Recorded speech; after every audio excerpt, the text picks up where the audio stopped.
Morning, folks. How you doing? This is Brian here with American Hobo 2. So, as always, I'm here keeping you informed of my little life that I'm doing and what I think about things and what I'm doing. So, I'm in this motel here. This is kind of a dive motel, but I'm grateful that they are nice enough to contract with the shelter system here, so when they're doing the COVID testing or if they have an overflow at at the shelter there, they're able to um, house people here, and they're willing to do that with some rules set forth. That's fine. I don't have problems abiding by any rules or anything like that. It's not a big issue. Um, So yeah, boy, you just go through cash when you're staying in these places eating. So last night, or let me just go here. So after I left the library, um, I had did a couple things. So what I did is I went and I got this combined application form, Department of Socialism Services. That's what it is. Like Minnesota combined application form. So I'll be finishing that, and then when they open up this morning, I'll walk down there, and I was going to go and get another healthcare application. So keep track of all this, and what I've got to do is I've actually got to go down.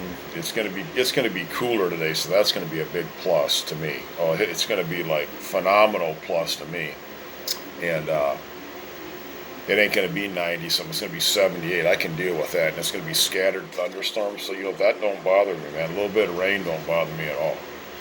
So that's actually kind of nice even. So whatever. It's just not going to be very bad. So anyway, I've got some things I got to do. But anyway, so yesterday I had went and I called in and everything and whatever. And I called a friend of mine, and she's going through some rough times.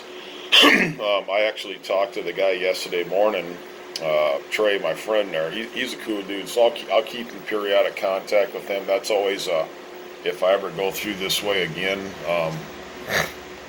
if he needs me. He's a good enough dude, I think. I don't know him really real well, but from what I've seen, I like him. I believe him to be a trooper, a true guy, and he's a good father and everything. So, hey, and he lives in a little town not far from Boston and Crookston there. So anyway, I was going to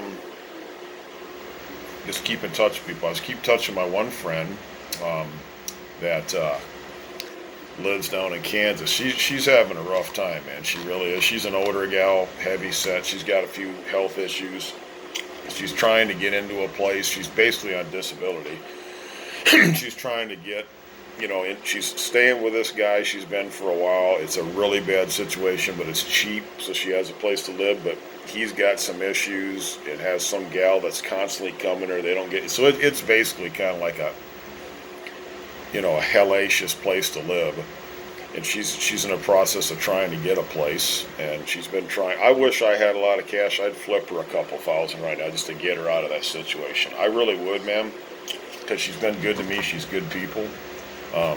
So, man, but I can't even stay afloat myself right now. It's getting rough, man. I'm telling you, it's going to get rougher.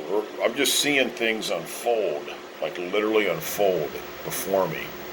Daily, on a daily basis, nationwide. Just we're seeing things unfold. And I told you, trust me on this.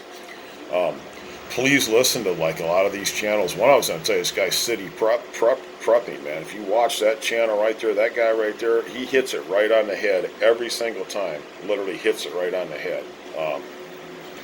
Time in and time out. Every time he does a video, it's like almost like he's prophetic. So, yeah. Wow. Gotta watch it.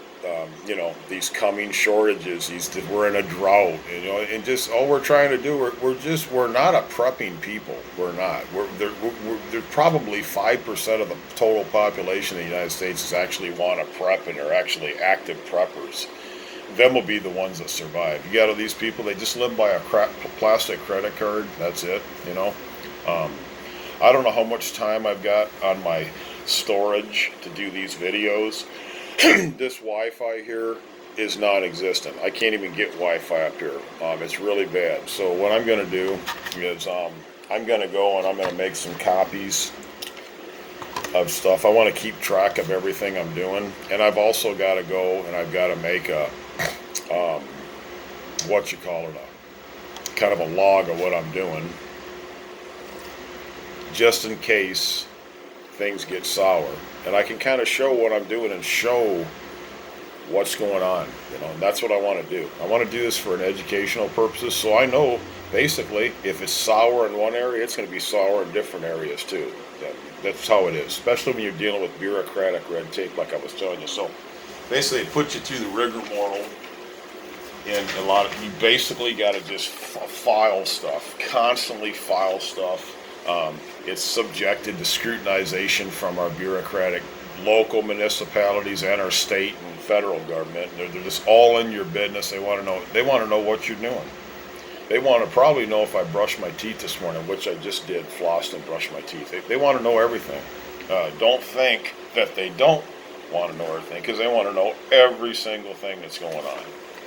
So I'm going to keep track of this stuff just so I've got it in the system.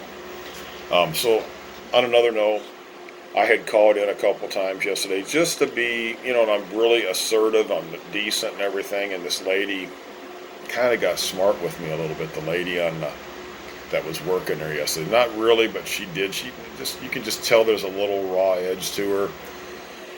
So then last night they did bring a little meager lunch to me. I'm a grown man, 230 pounds, 220 pounds. I mean, it's like, they brought me enough like a McDonald's kiddie meal. Am I grateful? Yeah, I'm grateful, man. But I mean, come on, they made a meal. There's only one guy staying at the shelter there. There's nothing but food there. So they brought me this little styrofoam thing for dinner last night. All I had was like 3 bites. It was like maybe 2 tablespoons of beefy macaroni deal in a half-cooked grilled cheese sandwich. I'm like, oh man, okay man, whatever. So I went over and I took $12. I went and bought me a big jumbo burrito at this Mexican restaurant with chips and sauce. So, that's how pissed I was. I said, okay man, whatever. And just a real callous gal, just weird compared to the gal the other night. The gal the other night was just phenomenally nice. She was so nice and just wanted to keep me there. I should have stayed there longer. She's really a nice gal, man. I mean, one of the nicest gals I've ever met in a shelter. And I said, sweetheart, thank you very much, and I left. She only works 1 day a week. So what they do is they have volunteers there, and the volunteers, what they do is they come every night or a couple times a week, and they've probably got 24 people in the community that come. So it exposes you basically to a couple dozen different people or more, male and female both, which is cool because some of them people, if they take a liking to you, they own personal properties and vehicles. They may want their car detailed, something done. If you leave yourself open to like a multiplicity type handyman that's staying there, it's about his business, and they like you, I think you're sitting pretty good. You can get little odd stuff. I did that repeatedly when I stayed there years ago in the church. Or I went and did a couple things. I detailed a guy's mobile home. If I could ever find out where that guy lived, he lives out on the Mississippi River here, a really nice spread there. And I went out with him on a boat. He gave me some cash, super nice guy. If I could ever run into him again, I'd have some work. But it is what it is. So that's how that rolls, man. That's how it rolls. And I looked on the website for reviews for this specific shelter here. It's got some good reviews. Is it a good place? Yeah, it's decent. However, there was a host of different reviews, at least a dozen or more 1-star, and there was people that stayed there, and they said, they were from outside, a husband and wife, and they said they were treated with a lot of indifference and a lot of callousness. And so what that tells me there is that they're real, got a two-face there. And that's why you want to document everything. If somebody asks you, say, hey, look, I've been out there. I'm out there, putting applications in, man. I'm trying to get a job. And it's like, hey, I just got here and I've already got this done. I'm trying. So if they try to do that, you can kind of show what's going on. So I want to kind of just illustrate this. I want to get my videos where I'm showing what's going on and showing what's going on with a homeless person, man, and showing how this system is just geared to, it keeps your foot on your neck, and it just doesn't let up. And it takes an act of God, some miracles, some help from some really good people, and like the biggest stroke of luck you're going to have just to get through it and get stable somewhere. Amidst all the bureaucratic crap that you got to put up with just to be normal, you're almost criminalized because you don't have a place to stay. You're looked upon as a roach, as a vagabond. You know, me, I don't care about any of that stuff. I could care less what you think about me. I'm an old hillbilly, nomad, traveler, vagabond, hobo. I could care less what you think about me, man. I mean, I know I'm good people. And man, when I hit the road, I do better hitting the road. Like I said, you know, I have people help me out. They just help me out because they like me and I can communicate with them. And I'm not just looking for that. I do good anyway. I'm always able to do windows and stuff. So I went out yesterday and I did talked to a few people about cleaning windows. And I was going to do that yesterday again. However, I didn't get far enough because I had to do this combined application, a coordinated entry thing on the phone. I had to set up for a schedule. So I'm going to be busy today again as well, but I'm going to utilize my time so I can show some stuff. I've got something on paper that shows, what's going on. I could show stuff. And that's kind of what I want to do. And just have a good attitude. And if that don't get you through, I guess I'm going to play it like this. Have copies of what I'm doing. Boom, get a folder, have copies of what I'm doing, the whole 9 yards. And then I'll be able to show what I'm doing, man, And that's what I want to do, man. And, if I can do that, I'm sitting pretty good. That way I can present to somebody, okay, hey. And if I know I'm doing all the right moves, all the right steps, and I'm still getting flack and I'm still getting opposition, that means that a lot of these places are farces, that they're not set up to help people. They're set to get you in the system so they can get grants and get money. And then where does the money go? Does it go to really help you? We're going to see. So you get my point when I'm trying to tell you this. I just wanted to be straight up with you, man. It's ridiculous. It's like beyond ridiculous. For example, they give you a food card. You go in there, you tell them you're homeless. You automatically qualify for this happened to me one time. So $194. And so I've got it for the first month. I even got it for the second month. And they say you can make up to like $1,900, almost $2,000 a month, So I did a couple labor ready jobs. And, I'm sitting there, and this is back when I was in another state. This is back when I was doing time, actually. I was out on probation. And so I was doing some under-the-table work, and I also did some stuff. I got a check. They paid me a check. I cashed it, and it showed up. And it showed up from my Social Security number, because they take taxes out in this temporary place. I did a couple jobs. I made a few $100. So I get this call one day, man. It's like at noon, and this is like I'm waiting on this, like 3 more days. I'm waiting for this next $194 to get loaded on my card. And I get this call from this administrator from a central office regarding SNAP benefits, and he says, hey, is your name such and such, blah blah blah. I says, yeah, it is. And he says, well, I need to know you haven't updated some information.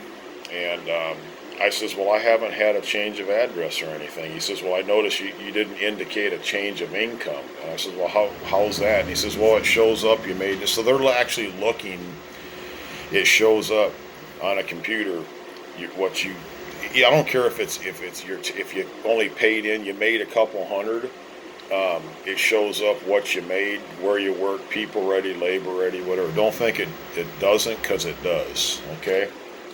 Um, this is a whole centralized computer network with these aid and benefit things where they're constantly, that's their job. People come in, these directors and auditors, they look and they check all this stuff. They have to, because they're looking for abuses in this stuff, So that's understandable. However, I'm homeless. I'm just staying at a little clean and sober place, what it was, and I wasn't even drinking or nothing. I just got out just a few weeks earlier, and I'm staying at this clean and sober place. That's the only housing I could get, and it was $300, and I was living around a bunch of snitch alcoholics, weirdos, about a dozen dudes in this house. Terrible, man. It was bad. And I was like, my God, man, can I get a break? And he tells me, he goes, well, here's the deal. He says, we need you to fill out some forms, blah, blah, blah. I can send you some forms. You need you to fill all this out, update everything. And I'm thinking, like, man, dude, I says, I can make up to so much cash and I don't have to report anything. I was already told that. He got smart with me and just really, just became so belligerent on the phone. I'm like, where's your people skills? You're the, you typical bureaucratic, almost like an IRS agent. I'm like, oh, okay. And I just told him, well, when I get around to it, I got a job to go do, a spot job, blah, blah, blah. I can get back with you later. And he says, well, I need to get it today. And I basically hung up on him. I just said, something, man, heck with this crap, man. They're just like, for some stupid food benefits. I was like, my God, and I'm okay. And within 2 hours, man, I checked my card and it says this card is inactive. They cut me right off the bat. So I'm like, oh wow, isn't this something? So they give you the aid, and they want to totally control that. And then if you don't just jump to their whatever, you're screwed. So that is not helping anybody. It's totally contrary to what the person told me when I initially got the card. All this, you can make up to this and report an income. Man, I had no idea, because I had a card before that, never had to report nothing, and assuming that, hey, I've got this benefits for a whole year, they said, and it went for a whole year. Now they got it different now, where it's almost every 30 to 60 days they're doing audits on it. And if you're a female with kids, they'll give you more aid, like up to like $400 food cards. You can get up to like $1,000 if you got a bunch of kids. And what they're doing is they're actually making the females go to classes for 20 hours a week, home economic classes, to show you how to spend your money, show you how to spend a food card and what food you got to buy. They're telling you what food you got to buy. I'm like, man, I'll tell you what. It is ridiculous. So I wanted to share that with you. And it's just, all this is a bunch of red tape. I probably won't be here long. I may just get a job here. If it works out and I can get some housing, I'll try it. And we'll see. I'm just going to try to play this, see how it's going to go. But everything is like weeks on end. I was able to get full medical care when I was in the state of Washington. Within a couple of days it was set, and I had like an 80% coverage rate, and I didn't have to pay in anything. So I was able to get dental, vision, all that stuff. Well, it takes up to 60 days when you do this Minnesota care thing. So, I mean, you better take care of yourself. So, that's how that went. So you're basically, all you're going to do is you're just going to run around everywhere, go to appointments in the heat. If you don't got a car, you better have $10 for gas. They were supposed to give me some bus pass. I have not yet to get a bus pass. And my cash is just going. Quarter upon quarter. Buck, almost $2 a hit for a bus drive here and there. Some of this stuff is, laid out. I mean, you got to walk. Like yesterday, I walked 5 miles, man, different places, and I'm probably going to walk today different places too, because I just don't feel like walking all over the place. And today, when I come back, what I plan on doing, I think that that stays open till 6. I'm going to be gone most of the day today, and I'm not even going to get lunch today. I'm just going to get dinner. I've got some little stuff I can eat. I'm okay. I'm going to try to eat up some of this stuff I got. And what I'll be doing is I'll be hitting the Dollar Tree because I need to get an envelope, manila envelope where I can keep stuff in and all that. So this is going to get down to like I don't have a whole lot of time left on this, and I've got to download this video. So I'll get back with you folks. I'll be going to the library today to download some things. I've got several different things I have to do, and it's going to require that I do some walking. It's not a big deal, but I'll be picking up an application, turning in an application, etc., etc., etc. And so we'll see how quick things can go through. And I canceled my card that was active still. That pain in the rear end. I'll tell you what, everything's a pain in the butt, but what it is. So I'll get back with you folks later. As you can see on this, you can see why I stay on the highway, why I just do my little window cleaning, stay in motels, camp, do different things like that. You'll see why I do these things for a very legitimate reason.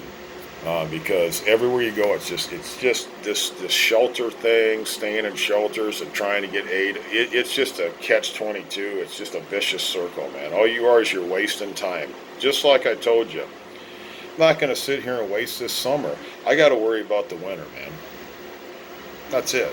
And if you're caught up with these shelter things, they'll jack off months on end. Then when you have to leave, and they want to cut you off of aid and stuff, then you're out there and you wasted a whole summer.